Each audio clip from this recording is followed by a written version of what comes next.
cuando yo hablo de personas con trastorno de personalidad evitativo, ¿verdad? No es mucho el porcentaje, cuando hablamos 2 a 3% nada más de la población general. Entonces, generalmente yo ya puedo ver esto en quienes desde la adolescencia y ya pueden empezar a manifestarse los primeros síntomas, ¿verdad? Ese chico, por ejemplo, que es extremadamente tímido, no quiere salir, por ejemplo, o le decía, anda a jugar con tus amiguitos, anda a hacer esto, anda a jugar amiguitos, anda a hacer una actividad, ellos se niegan. Desde niños ya empiezan ya a manifestarse, son extremadamente tímidos. ¿Saben lo que es la palabra tímido? Sí. Timidez. Solo que en la niñez es mucho más difícil diagnosticar porque se puede confundir muy fácilmente con otro trastorno. Entonces, ¿cuál es el curso clínico del trastorno? Son hipersensibles al rechazo, ¿verdad? Entonces, el cuadro clínico fundamental es miedo al rechazo, hipersensibilidad al rechazo y el rasgo más importante es la presencia de timidez. Esa persona que nosotros le decimos ante la sociedad, una persona así, cabizbaja, perfil bajo, sumisa, ¿verdad? Entonces, ¿qué es lo que a ellos más les cuesta? No les gusta mucho hablar en público, de repente, ¿verdad? Cuando están en grupo, les cuesta más expresarse que las otras personas, ¿verdad? Les cuesta mucho hablar. ¿Sí? Vos le decís, y yo veo que acá algunos son evitativos, parece, ¿verdad? Vos le decís, pasá a presentar un simple trabajo y que la gente se rehúsa, ¿verdad? ¿Y por qué muchos se rehusan? Por miedo al rechazo, ¿verdad? Isso mediante situações novas ou diante de qualquer situação, mesmo que já tenha enfrentado aquela situação muitas vezes, vai ser sempre assim? Casi siempre.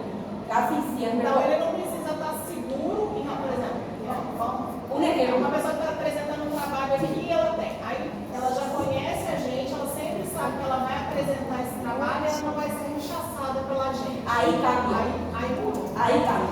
Porque ellos se sienten activos funcionalmente en lugares en donde es protegido. Si él sabe que en tu grupo usted no va a sentir rechazo o es un grupo donde se va a sentir acogido, entonces él se siente protegido.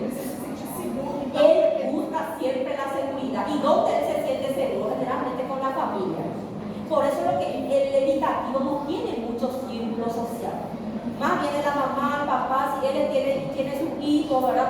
No procura mucho justamente mezclarse con otros.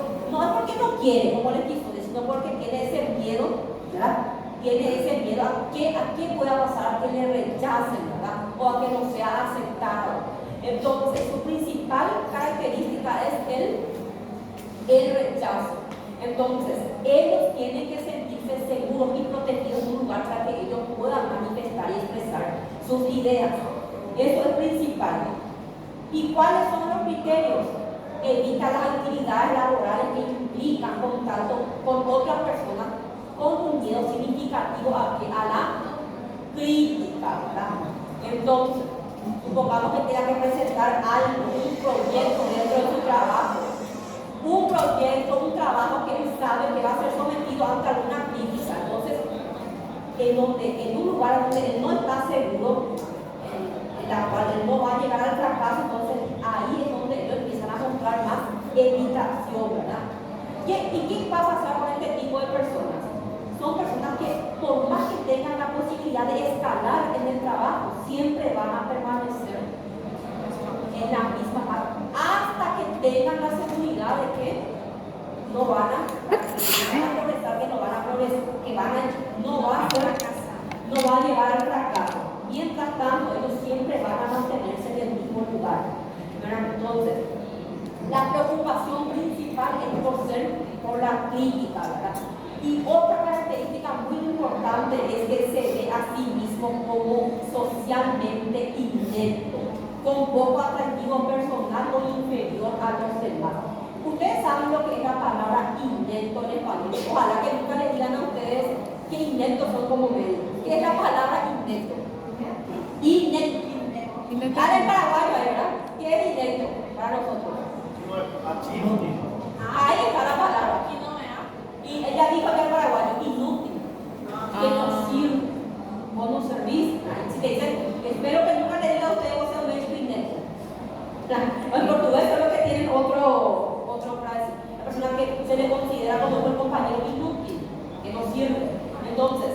Entonces, el evitativo de por sí, él se siente una persona inútil, incapaz de realizar ciertos tipos de actividades o de progresar mismo durante su carrera, durante cualquier actividad donde lo exponga una crítica. Entonces, justamente lo que dijo la compañera, la pregunta de la compañera hace rato fue muy importante. ¿Cuál es la evolución de este paciente? Son capaces de funcionar en ambientes protegidos, lo que le acabo de decir. Si esa persona se siente protegido en este grupo o en cualquier otro grupo donde sabe que no va a ser expuesto, que no va a ser pillado, entonces él es muy funcional. Es una persona bastante funcional, pero para eso tiene que ser un grupo donde él sienta ese apoyo. Entonces, ¿cuál es la evolución? Son personas normales, trabajan, se casan, forman una familia, solamente que como les dije hace rato, el círculo social no es tan amplio, más bien se remonta a la propia familia o alrededor. Ahora hay un punto muy importante, eso es lo que dice, ¿verdad?, las bibliografías. Pero recuérdense que hay gente que se siente expuesto dentro de la propia familia. Recuérdense, todo es muy lindo, todo esto es muy chulo y muy lindo, el tema de la familia. Pero seamos concretos, no siempre el núcleo familiar es muy ideal o propicio y favorece también al desarrollo tanto con lo que representa la salud mental o cualquier otra circunstancia. Por ejemplo, hay cierto tipo de familias en las cuales uno no quisiera ser parte dentro de ese núcleo familiar. Entonces, lo que se dice, lo que se espera es que una persona se sienta protegido con su mamá, su papá, dentro del núcleo. Pero recordemos que no siempre es así, ¿verdad? Hay gente incluso que se siente más protegido con gente extraña, ¿verdad? Con gente extraña que con su propia familia. Entonces, eso es relativo, ¿verdad? El evitativo, decimos familia porque se considera que la familia es crucial, ¿verdad?, que te apoya, que está contigo, pero recordemos también que hay excepciones familiares, ¿verdad? No siempre, lastimosamente, no podemos elegir para los miembros de nuestra familia. Así es que muchas veces no es lo que uno espera, ¿verdad? Entonces, por eso mismo. Y ¿cómo yo voy a tratar a un paciente con trastorno de personalidad? En todo, lo que no les dije es que en todos los trastornos de personalidad, 4 criterios de 7 o de 8 criterios que están presentes, por lo menos 4 tienen que cumplir. De todo eso que vinimos hablando, de 4 criterios en adelante para que ustedes tengan en cuenta como diagnóstico. ¿Y cuál va a ser el tratamiento? Principalmente, que yo les dije, ¿cuál era el tratamiento para una persona con trastorno de personalidad? ¿Cuál fuera la clasificación? El primer pilar es la psicoterapia, ¿verdad? Si es que, en todo, ¿verdad? Generalmente las personas que son, ¿qué es lo que tienen también en común? Hay 2 puntos. El evitativo puede que manifieste síntomas también de ansiedad. ¿Por qué? ¿En qué caso se va a sentir ansioso? Cuando, por ejemplo, imagínense, va a presentar un proyecto o un trabajo o alguna cosa que le va a exponer ante un público que él desconoce la crítica.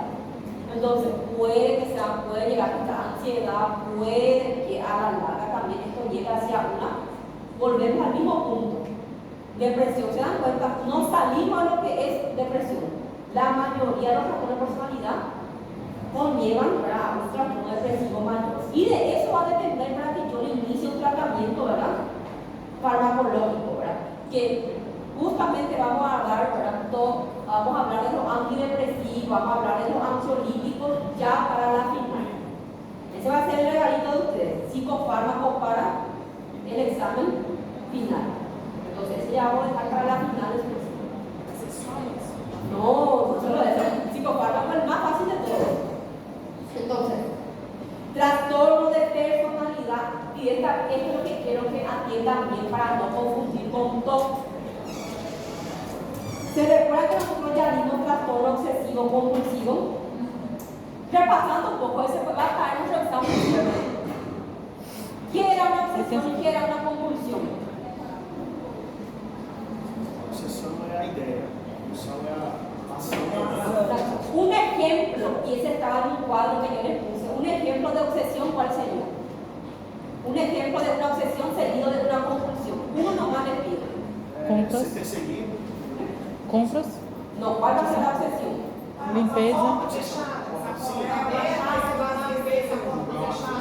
Fogata acesa, idea de no haber cerrado, de no haber llaveado el lacto. Chinelo virado, aí tem que se virar aqui. Passar por debaixo da escaleira. Pasar por é el superstição, né? Superstição. Passar por debaixo da escaleira. Doutora, mas a limpeza também, né? No, las ideas pueden ser un montón.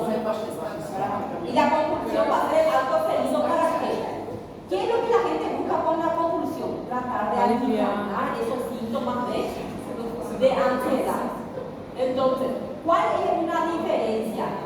No se preocupen, gente, que si yo les voy a sacar su caso clínico, no les voy a poner para diferenciar TOC de trastorno de personalidad obsesivo compulsivo, que son dos cosas diferentes, pero el hilo que les hace diferente es un hilo prácticamente invisible. Entonces no se preocupen que no voy a ser tan mala, no me hicieron tanto daño en este grupo para hacer eso, pero sí tienen que saber que cuál es una gran pequeña diferencia hacia grandes rasgos. En el TOC, la mayoría de las personas que tienen TOC tienen buena introspección.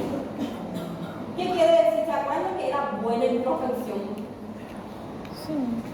¿Qué no saben? ¿Qué era buena introspección? Hablamos de buena introspección, poca introspección, mala introspección. Buena introspección era cuando la persona reconocía su condición, pero no podía parar, no podía dejar de hacerlo, pero reconocía. Eso vimos en TOC. ¿Qué es lo que pasa con la gente que tiene trastorno obsesivo compulsivo? En el TOC, la gente, la mayoría de las veces, tiene buena introspección, o sea, que reconocen que esa idea de levantarse y verse enfocado está apagado, se aporta, reconoce que es algo exagerado, pero no puede evitar. En el trastorno de personalidad obsesivo compulsivo es muy parecido, solo que acá las ideas son más fijas, no hay tanta buena introspección con el TOC. En el TOC sí, el paciente reconoce, pero no puede parar. Cuando vimos TOC, por ejemplo, hablamos de varios tipos de obsesión compulsiva. ¿Se recuerdan? Había varias formas. Hablamos cuando se la psicofilomanía, hablamos de qué más, escoriaciones, de varios actos que llevan a cometer, ¿verdad? Compulsión. Entonces, pero la gente muchas veces con el TOC, la gente es consciente. Botar de nuevo. Pero es algo que no puede evitar para poder llenar ese ciclo. ¿Se recuerdan de ese ciclo?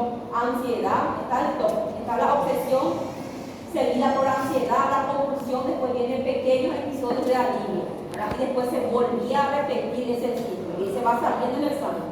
Justamente, entonces, cuando hablamos de trastorno obsesivo, trastorno de personalidad obsesivo compulsivo, menos mal que por lo menos acá es más común en quienes, en los hombres, ¿verdad? Entonces, suele aparecer en quienes es muy característico si vamos a hablar por qué sucede esto, por qué las personas sufren de trastorno de personalidad obsesivo compulsivo. Se cree que son esas personas que tuvieron durante su infancia una educación muy rigurosa. Que tuvieron una educación muy rigurosa. Por ejemplo, y la gente que, bueno, menos mal tenemos acá un paraguayo porque va a decir que sí es verdad, ¿cierto? Mira, en la época acá en Paraguay de mis abuelos, mis padres, era así. La gente de antes, por ejemplo, había mucho que vivía hacia el campo, hacia la zona rural. El hombre generalmente se tenía que levantar, muchas de las familias la conjuntaban así. Antes de que salga el sol, antes de la puesta del sol, tenían que estar ya levantados, arreglados para ir después a trabajar en la chacra. Mollarse bola. Incluso yo conocí muchos así familias que si un hombre, principalmente con los hombres, la educación acá era mucho más rigurosa. Si ya era las 6:30, despertarse a las 7 de la mañana ya era como despertarse a las 11 de la mañana. ¿Verdad? Si Si de repente el hombre se despertaba a las 6:30, a las 7, ya el sol allá arriba, ¿qué quieres hablar muchas veces? No. Quédate nomás vos acá con tu mamá a cocinar y nosotros vamos a ir a trabajar. Y el hombre que se quedaba en la cocina con mamá es como si fuera que no sirve, porque recuerda que también venimos porque es una sociedad bastante machista, ¿verdad? Entonces, ahora, por ejemplo, digamos que existe todavía, pero es menos, ¿verdad? Menos la prevalencia que antes. Antes era una sociedad mucho más difícil, ¿verdad? Porque el hombre tiene que ser pilar, el hombre tiene que ser esto, el hombre tiene que ser fuerte, la mujer se queda en casa a cocinar con los hijos. Entonces era una educación bastante rigurosa, la educación tradicional, ¿verdad? La educación de antes. Y en parte, yo no sé si soy muy anticuado, que estoy a favor de esa educación, ¿verdad? Porque Eu também sou, porque hoje em dia os meninos dormem até 3, 5 horas da tarde, eles dormem o dia inteiro, não faz nada, a gente eles. A gente tá igual escravo de filho. Exato. A gente é empregado doméstico dos filhos, ele acha que tem que lavar, cozinhar, levantar cedo, fazer tudo, ele tá lá, assim, esperando chegar na mão. Eu acho que tem que ser assim. Lo que pasa es que ahora la gente confundió mucho. La gente que ahora estamos más avanzados hacia la educación, utilizando, ¿qué es lo que ahora la gente, lo que se recomienda? Tener más facilidad para escuchar a los hijos, compartir. Pero los padres están confundiendo eso con ser permisivo. El papá le da todo lo que tiene, por poco no le da todo lo que tiene, con tal de que el hijo no haga berrinche, le da, está conectado en 4 o 5 horas diarias. Imagínate, no, eso es lo mismo. Es lo que yo le digo, lo mismo. Pobre criatura que llega a los 10, 11 años de obeso, problema en la visión, y sin decir de las herramientas y criaturas mal criadas, mal educadas que están. Yo no soy mamá todavía, espero que mi boca no me castigue, ¿verdad? Pero ya he visto tantas cosas y yo, al menos, hasta cierto punto, estoy de acuerdo con la educación tradicional. Por más que es una educación más exigente, más demandante, ¿verdad? Soy consciente de muchas de las personas que eran de mi época, incluso más viejas que yo. Muchos son profesionales que hicieron bien, son gente trabajadora, a diferencia de esta nueva generación que no puede resolver un simple problema. Eles não sabem fazer nada. Entonces, menos mal acá creo que no hay la generación Z. Creo que todos ya somos la generación después de los 30, ¿verdad? O hay alguien Aqui tem muito Nutella também. acá hay gente nueva. Aqui tem muito Nutella. Acá creo que ya todos somos mayores. Pero, como les digo, depende mucho de cómo fue. Muchas veces está bien implantar esa orden dentro de la familia, pero hay que ver también, ¿verdad? Cuando es extremadamente riguroso, ¿verdad? Hay padres, por ejemplo, que no aceptan, ¿verdad? No aceptan que el hijo fracase, ¿verdad? En ciertas cosas, por ejemplo, son muy exigentes en la demanda de las calificaciones, ¿verdad? De que siga un estándar, que su hijo varón tiene que jugar fútbol, que su hijo varón tiene que hacer esto, que su hijo. Entonces, hay que ver también hasta qué punto podemos decir que es una educación, ¿verdad? Saludable. Wiesz, kochaj, ty wejdź do domu? Toda esta persona Wiesz, kochaj, ty wejdź do domu i mientras con obsesivo compulsivo, probablemente tuvieron algún tipo de educación bastante rigurosa durante su infancia. ¿Y cómo yo voy a decir cuáles son las características de una persona obsesiva compulsiva? ¿Qué es lo que le caracteriza eso? Son gente que siempre buscan el perfeccionalismo, ¿verdad? No puede haber bagunza, todo tiene que estar ordenado en tiempo, espacio, no puede haber absoluto, no le gusta el desorden. Entonces, se preocupa por detalles mínimos, les encanta seguir las normas, y esto es totalmente lo opuesto al antisocial. Se recuerda que el antisocial no le gustaba cumplir las normas dentro de la sociedad. El obsesivo compulsivo, sin embargo, es al revés. Es muy obsesionado con reglas, normas, limpieza, orden. Incluso es demasiado exagerado en ciertas actividades laborales. Es esa persona que va a estar sobrecargado de trabajo y vos le vas a decir, ¿te puedo ayudar? No, déjalo más. Yo no me voy a hacer, porque cree que nadie va a poder hacer el trabajo de la misma manera que él, porque según ellos, solamente lo que cuando ellos hacen está bien. ¿Verdad? Y todo lo que ellos hacen siempre es buscando el perfeccionalismo. Entonces, por eso dice que está poco dispuesto a delegar tareas o trabajos a los demás. Si usted tiene un compañero de trabajo que es obsesivo compulsivo, si usted es perezoso, da mayor cosa. Porque él la verdad que quiere hacer, él se va a adelantar a todo. Siempre está ahí buscando el orden, va a hacer todo. Es como que no te va a dejar nada hacer a vos, porque si vos haces, vos no haces como él. Solamente. ¿Hay algún obsesivo compulsivo acá? Nadie es obsesivo compulsivo acá con las cosas. A nadie le gusta seguir el orden, a nadie le gusta Exagerado assim, não. exagerado, sí, no. Não, exagerado assim, não. Bueno, entonces, ¿cuál es la evolución de este tipo de pacientes? Generalmente es muy normal la presencia de compulsiones, ¿verdad? Compulsión, obsesión, es algo que ellos llevan de manera ya crónica, ¿verdad?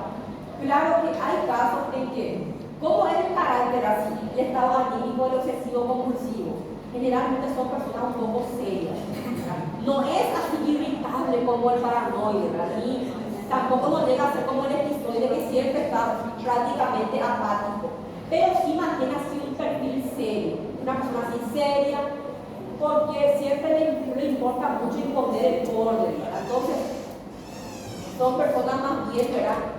Son personas muy vulnerables a cualquier tipo de desorden o algo que cambie dentro de su rutina, puede conllevar a ellos a una presión, puede llegar a molestarle bastante.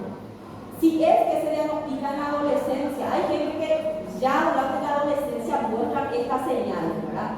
Muchas veces cuando llegan a la etapa adulta, ellos cambian un poco la forma de manifestar, son cariñosos, cálidos, ¿verdad? Son más afectivos, ¿verdad? Muchos evolucionan, ¿verdad? Llegan a la etapa adulta y digamos que manejan mejor ese estado anímico de humor, por lo menos son más cariñosos, más receptivos, ¿verdad? Pero también se demostró que cuando cuando es más pronunciada la etapa adulta, cuando se ve más ya en la adultez, ya es más complicado, ¿verdad? El manejo, ¿verdad? Cuando ya aparece, cuando ya los síntomas se atenúan ya en la etapa adulta, ¿verdad? Porque es difícil, la mayoría de las personas que tienen un trastorno obsesivo compulsivo generalmente no están tratadas, ¿verdad? Incluso algunos dicen que no es un problema, que es algo benéfico tener esa característica, porque él siempre va a buscar, ¿verdad?, el orden. Son esas personas que hasta te van a quedar a trabajar horas extras de trabajo. No les importa sobrecargarse el trabajo, trabajar más, igual si no van a ganar más, con tal de que, ¿verdad?, las cosas queden en orden. Entonces, si yo tengo un paciente así, ¿qué es lo que yo le voy a sugerir de primera instancia? ¿Qué es lo que le voy a decir? ¿Dónde le voy a mandar primerito? Con la terapia. Y si me dice que no puede dormir bien, porque recuérdense que si este paciente termina de hacer su cosa y se acuesta para dormir y ve algún desorden, alguna plumita en el piso, de repente tiene dificultades también para conciliar el sueño. Recuérdense que también la ansiedad está presente en este tipo de pacientes. Entonces, ¿qué yo les puedo recomendar si te dicen no puedo dormir bien, estoy muy apurado, estoy muy ansioso porque ya me tengo que levantar, ya tengo que hacer de nuevo las cosas? Puedo tratar de darle un tratamiento farmacológico para calmar esa ansiedad, ¿verdad? Por que terapia de grupo? De grupo. Perdón, que mal que escuché tu pronunciación, ¿verdad? De grupo. Por que não pode ser psicoterapia só para ele, tem que ser de grupo? A inserção social. A inserção social. Exactamente, para esa recesión social. Recordate que lo que él tiene es una idea, es una compulsión, obsesión exagerada, ¿verdad? Muchas veces se demostró que terapia, solamente, ¿verdad?, cuando el psicólogo de terapéutica no fue tan eficaz como las terapias en grupo de ellos, es por justamente. A função da psiquiatria, para as pessoas que têm transtornos mentais, a principal função é a reinserção social. Primero lo A es. função da psiquiatria é isso. Para que eso es muy importante, porque recuérdense que todos estos grupos son mal, ¿cuál era la característica? Algo muy importante en estos compañeros, son mal socializados. Y como digo, esa es la palabra clave, reinserción social, que se puede adecuar dentro de lo que es la parte social. Porque este tipo de pacientes tienen muchos problemas para ajustarse, ¿verdad? Porque ellos siempre, constantemente están buscando la perfección. Su círculo social es muy muy diminuto, ¿verdad? Muy restringido por esa compulsión, ¿verdad? Imagínate una persona que está buscando una perfección constantemente, o una persona que cree que otra persona no va a poder cumplir con la función que ellos cumplen. Entonces, primero, como él dice, es reinserción, ¿verdad? Dentro de lo que es la parte social. Lastimosamente acá nosotros no hacemos mucho este tipo, no se hace, o sea que los psicólogos no hacen mucho este tipo de terapia. Más bien es la terapia conductual, la terapia así directamente orientada por el terapeuta y el paciente, ¿verdad? Pero ahí también depende del grado, ¿verdad? Hay pacientes, ponerle que la mitad de los pacientes se demostró que tienen, haciendo solamente la terapia conductual con el terapeuta demostró que tiene eficacia. La otra mitad, sin embargo, se abarca más lo que es la parte de terapia grupal o la famosa terapia de grupo. Por eso es lo que hay que probar. En psicología y psiquiatría muchas veces no es porque no saben o no es porque le quieren jugar al paciente, sino más bien es a veces de entrada no poder llegar al diagnóstico. Porque eu penso que Justamente. se ele tem dificuldade de socialização, ele vai ter uma dificuldade também de participar dessas terapias em grupo. Claro que sí, todos van a tener dificultad. La dificultad es lo mismo que vos le mandás a una terapia de grupo a una persona alcohólica. Que aí se usa métodos científicos, né? Claro, ahí ya es directamente con el terapeuta. Miedo y dificultad para presentarse en grupo para poder van a tener. Toditos son por la introversión que ellos tienen. Pero ahí justamente entonces, ahí es donde trabaja el terapeuta. Ahí ya hay cosas ya directamente con el psicólogo para poder reinsertar, ¿verdad? Por eso es importante, lastimosamente, en nuestros medios no tenemos muchas opciones de terapia. Somos, y digo otra vez siempre, somos todavía muy pobres en el ámbito de la psicología. No sé si es porque no hay mucha actualización, ¿verdad? No hay mucha, así, digamos, no es que se están actualizando, ni estudiando, ni formándose, ¿verdad? Entonces, muchos hacen la psicología clínica o la psicología pedagógica y termina ahí, ¿verdad? No, pero ahora ustedes saben que hay mucha graduación, mucho posgrado justamente para tener en cuenta, ¿verdad? Para tener el enfoque, porque el paciente psiquiátrico, el paciente, cada uno es un mundo diferente. Vos no podés individualizar, o sea, vos no podés hacer un mismo tratamiento para todos. El tratamiento es individual, así como el tratamiento farmacológico. Y eso es lo que yo siempre le digo a ustedes. No porque yo le di a ella para su ansiedad y citalopram, a vos te va a hacer el mismo efecto. ¿Entendés? Por eso es diferente el grado por más. Los fármacos van a ver que son de la misma familia, pero van a ver que tienen otra vez su diferencia y eso se debe a justamente al acopio de la actividad con los receptores a nivel neuronal. Todo es a nivel neuronal y eso va a jugar cuando den los psicofármacos. ¿Por qué yo a ella le voy a dar, por ejemplo, paroxetina y a vos te voy a dar fluoxetina? Un ejemplo cuando hablamos de los inhibidores de la recaptación de serotonina. Por eso es importante que cada uno tenga un tratamiento, ¿verdad? Individual, ¿verdad? No porque vos tomás, también vos tenés que recetarle eso a tu compañero. Y hasta yo veo mucha automedicación. Por eso es que la gente nunca mejora. Ni de ansiedad ya pasa a depresión. Después, y va a haber mucho más, así como hay resistencia a los antibióticos, también eso está pasando ya ahora mucho con los psicofármacos. Porque al antidepresivo acá cualquiera te puede indicar. Incluso sin receta se compra. Yo no sé cómo es Brasil, pero acá yo puedo comprar un citalopram, una cosita sin problemas, sin receta. Acá sin receta. Yo para comprar un citalopram no necesito de receta. Sí, para comprar un ansiolítico, para comprar un alprazolam, un clonazepam, ahí sí, esos se consideran medicamentos controlados, pero para mí es algo absurdo. Para mí todos estos psicofármacos tenían que ser algo controlado. Y todo el mundo toma. Toma como la mayoría de los pacientes ahora toma como un huevo. Llega al consultorio ya con su citalopram, con su fluoxetina, todo ya medicado. ¿Y quién te medicó? No, dice tomé porque a mi hermana tomó, le indicó el psiquiatra y le hizo muy bien y ahora le estoy tomando. Y todo indica, el ginecólogo, todo el mundo indica, el ginecólogo, el clínico, todo. Sí, es por eso. Entonces, ustedes también pueden indicar, ¿verdad? Pueden indicar de la manera correcta, depende de dónde también se encuentran trabajando. Por eso tienen que saber por lo menos con qué fármaco iniciar y la dosis. Eso es lo que yo voy a tratar con ustedes de dar en la penúltima clase, ¿verdad? Pero les voy a traer los puntos principales, ¿verdad? Solamente porque no va a dar para llenarlo del psicofármaco. solamente los principales para que ustedes puedan manejar la crisis de ansiedad.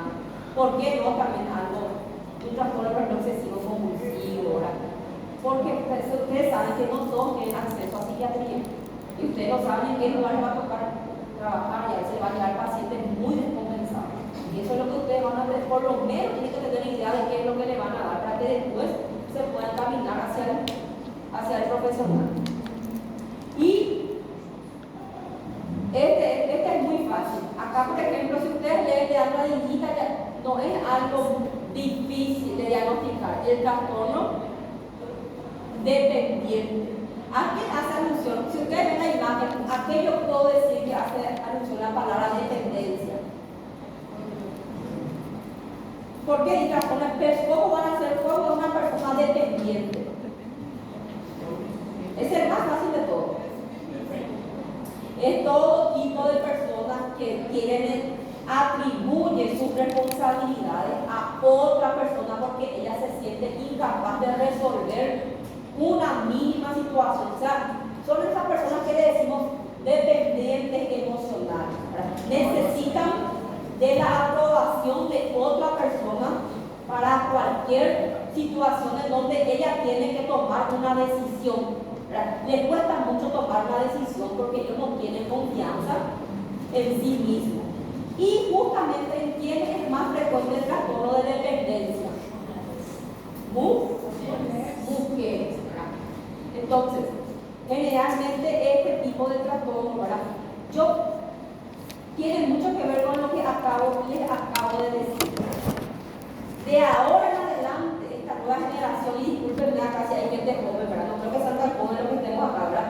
Todo lo que van a crecer de ahora en adelante va a ser una generación que no está preparado para lidiar con un mínimo y una mínima situación en donde tengan que tomar una decisión importante. ¿Qué quiere decir eso? Esta nueva generación se está criando una generación de cristal que no va a estar preparada. Es una generación de cristal.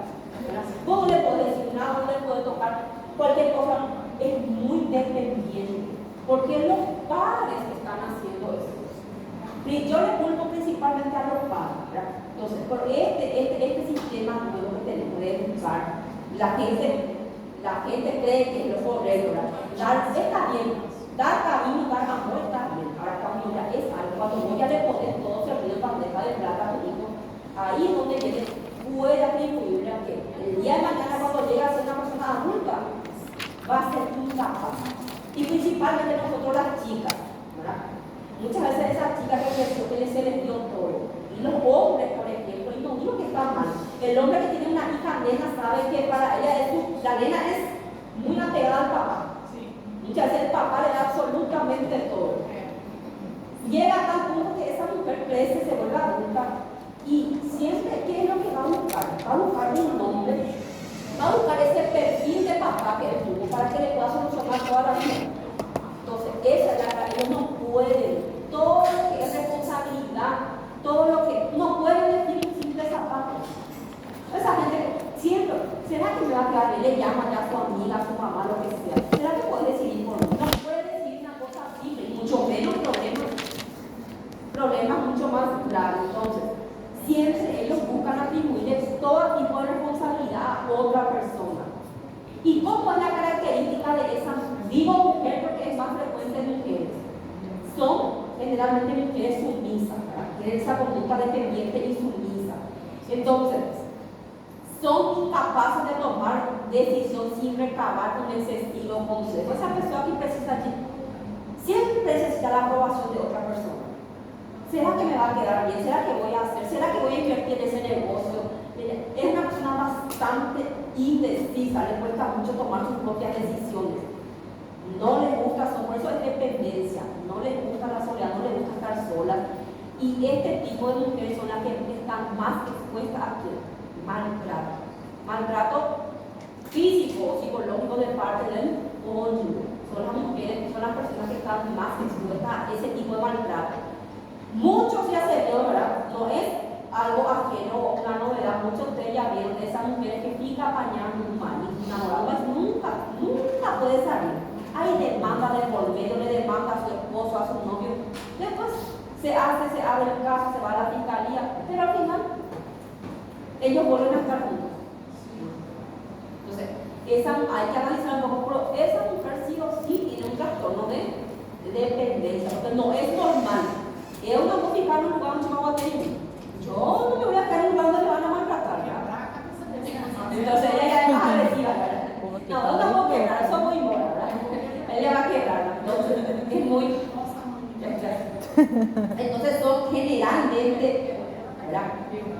Son esas mujeres de que van a tolerar por mucho tiempo un cónyuge maltratador, abusivo, alcohólico, ¿verdad? ¿Por qué? Para no romper ese vínculo, ¿verdad? Entonces eso es característico de las personas dependientes, ¿verdad? Y tengo varias conocidas, no se crean, tengo colegas médicas ya especialistas. Apaña, aguanta marido infiel.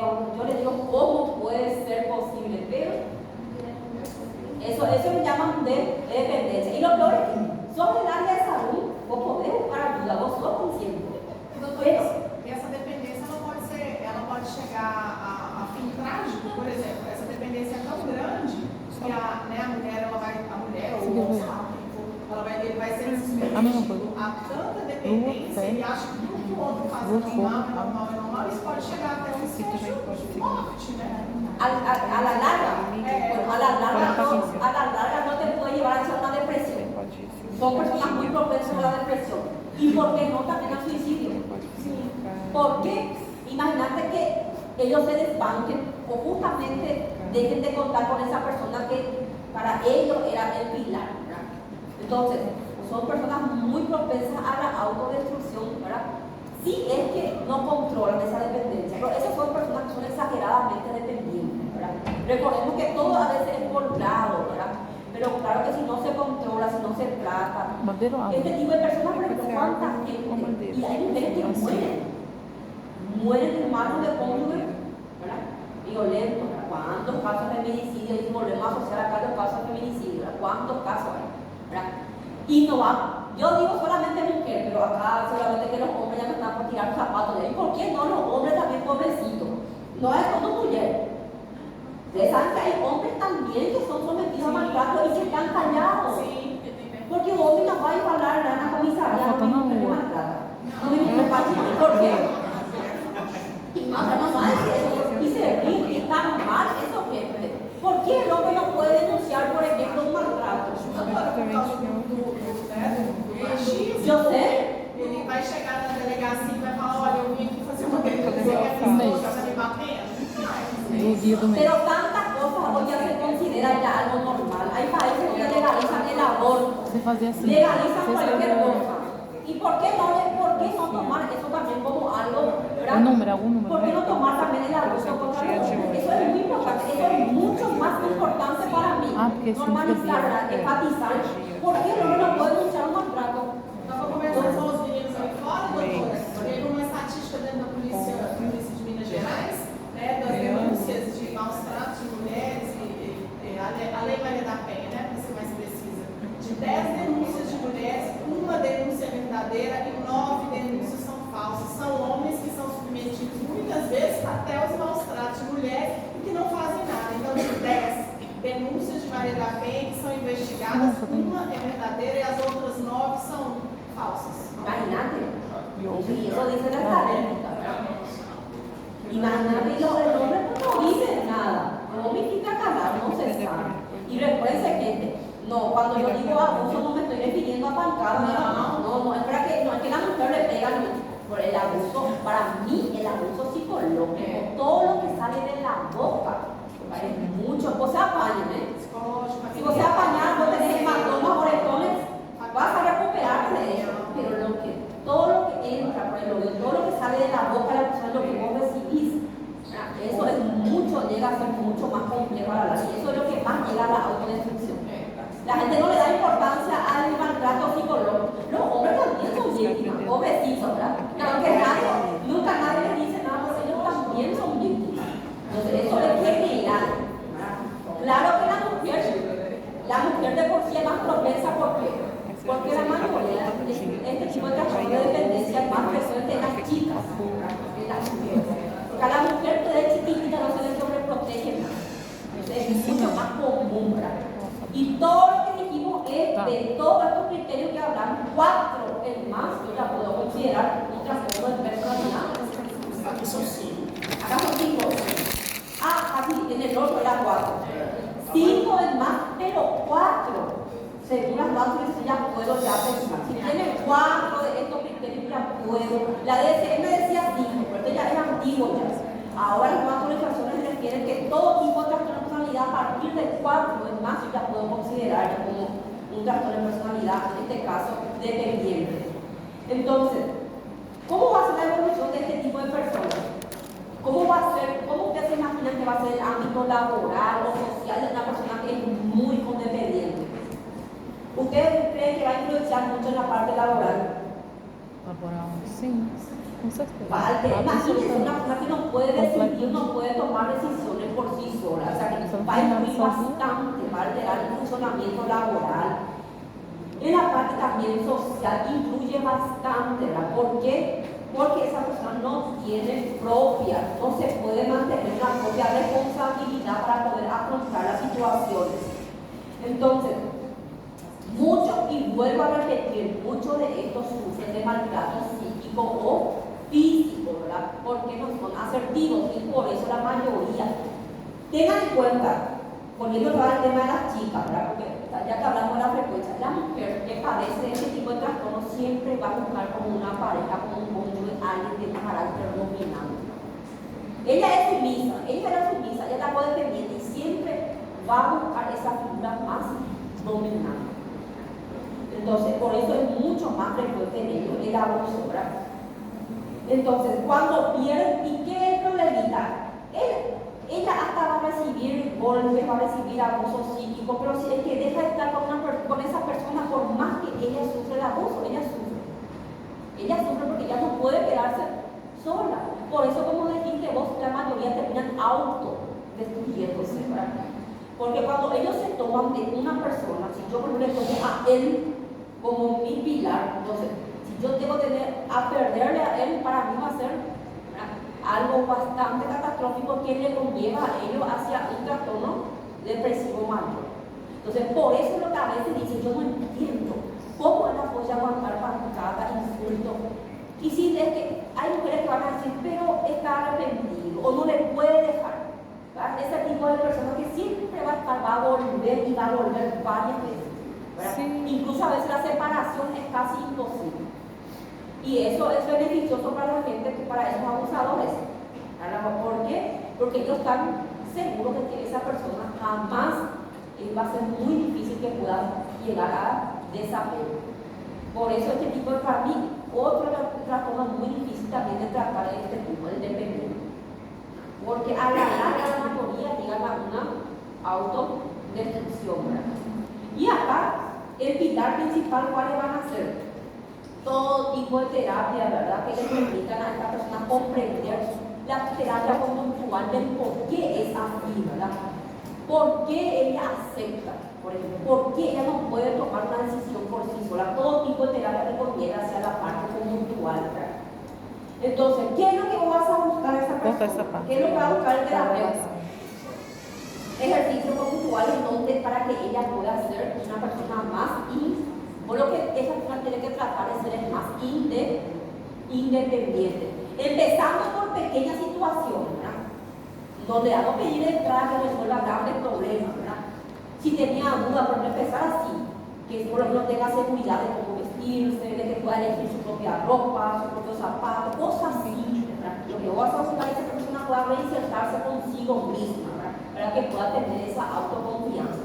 Es un trabajo arduo para quienes, principalmente para los psicólogos. Y el farmacológico va a depender de qué es lo que tiene mi paciente. Si ya está en una fase depresiva, ¿verdad? De ahí ya depende. Si la mayoría de ellos van a estar, ¿cómo van a estar? Son personas depresivas. A la larga, sí o sí, volvemos otra vez y repetimos al mismo punto, a la edad de depresión. Se dan cuenta que todos los trastornos que dimos, la mayoría evolucionaban hacia una depresión. Pocos dijimos que evolucionaban hacia una esquizofrenia. también la mayoría de los trastornos de personalidad van a evolucionar hacia una depresión. El borderline, ¿qué más? El límite, el dependiente. ¿Cuáles son los otros tipos de trastornos que pueden evolucionar hacia una depresión? O transtorno personal obsessivo-compulsivo. Obsesivo-compulsivo. Prácticamente, ¿cuál era el otro trastorno que dimos?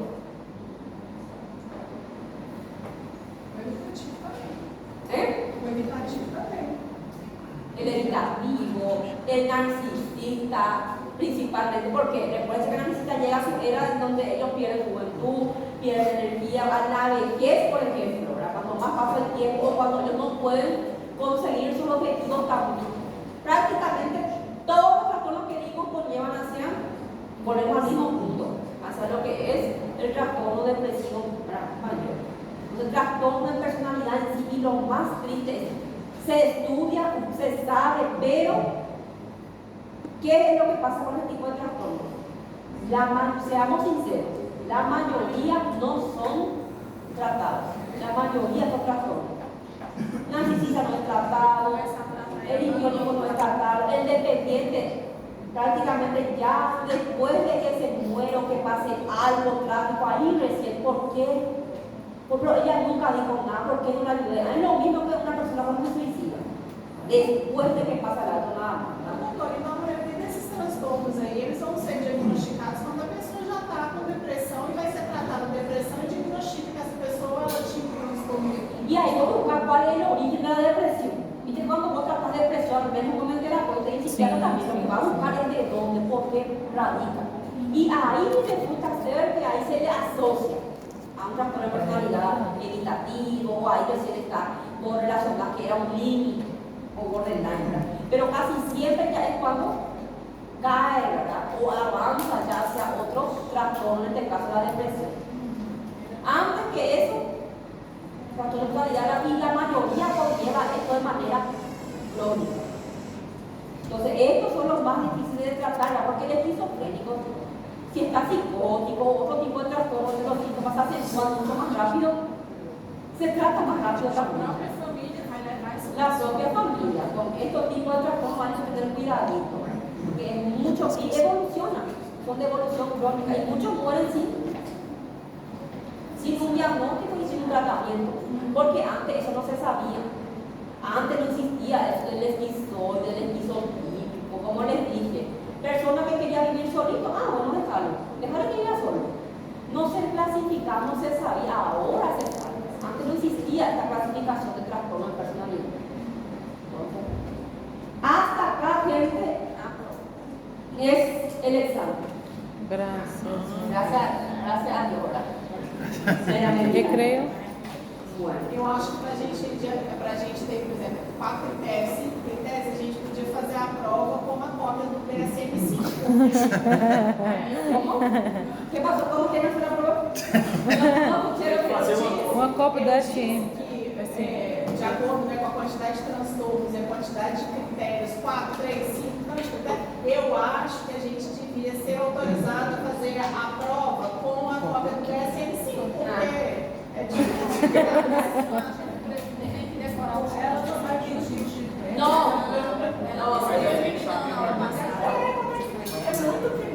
É muito critério. Não, é para decorar,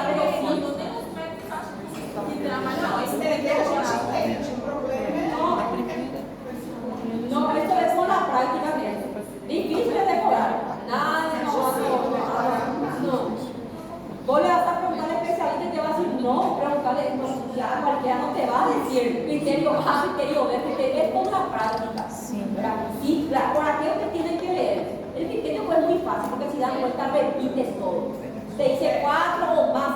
Y el criterio ya tiene que ver ya con el cuadro clínico. ¿Verdad? Por ejemplo, lo socializable, que dependiendo del cuadro, ¿verdad? Ya todo lo que nosotros dijimos del cuadro clínico, ya está el criterio afina un poco más nada más. Pero si se dan cuenta, ustedes tienen miedo al criterio, pero ese es lo que le va a ayudar a diagnosticar. ¿Verdad? Es darle una leída nada más y tratar de razonar, no es Oxe, memorizar. não, aí não. ¿Verdad? Casos clínicos yo les voy Outra a folha, mas sacar aqui não, de aqui meu trastornos de do personalidad. estudo. Y esto es lo que tienen que saber bien, ¿verdad? Principalmente esta clasificación, ¿verdad? Aqui, ó. Yo les puedo preguntar, por ejemplo, a qué grupo de trastorno de personalidad pertenece el borderline, antisocial. Eso va a es tranquilo. Eso va a Entonces, tienen que saber bien la clasificación y la característica. Pra cima. São as 6 perguntas desse quadro. É pra cima, ponto. No hay mucho. Sé también nomás la característica, ¿sí? Después lo vamos a enfocar en torno de casos clínicos. ¿Entendieron esa parte? Sí. Bueno, ¿quieren irse a almorzar un rato ahora? Recreio. Ainda tem mais, doutora? Chega, professor!